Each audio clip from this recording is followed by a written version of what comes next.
আসসালামু আলাইকুম। আপনারা সবাই কেমন আছেন? আলহামদুলিল্লাহ আমরা ভালো আছি। আজকে এই যে দেখেন সারা মাসের একবারে বাজার করে নিয়ে আসছে মাছগুলাই যে এটা কি নওলা মাছ নাকি রুই মাছ বলে, আর এটা তেলাপিয়া। সবগুলো সিলে নেওয়া হয়েছে, এখন কেটে নেব।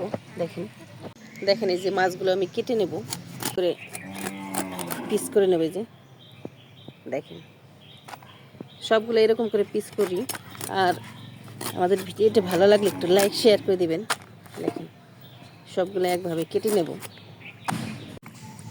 দেখেন এই যে মাছগুলো ভালো মতো ধুয়ে নেব। আর এদিক দিয়ে বৃষ্টি আসবে মনে হয়, বিদ্যুৎ চমকাইতেছে।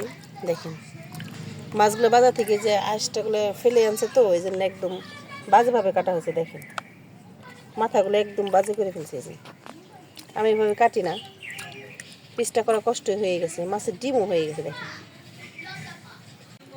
এই মাছটা কিন্তু রুই মাছ।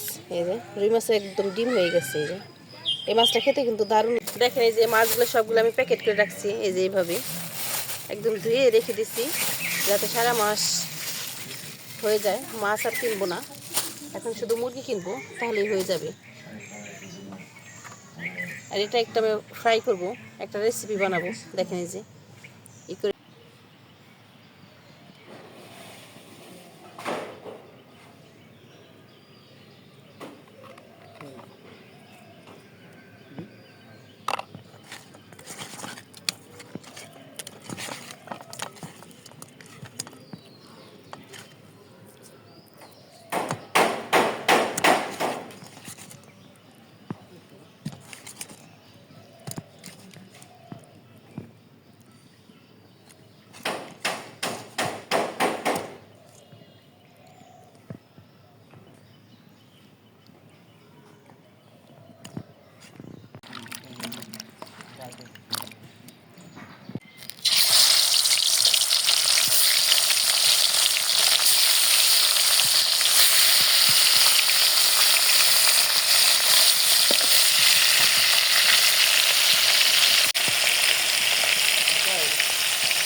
হ্যাঁ, এই জন্য তো কইলাম যে টাচ মোবাইল কিনেন।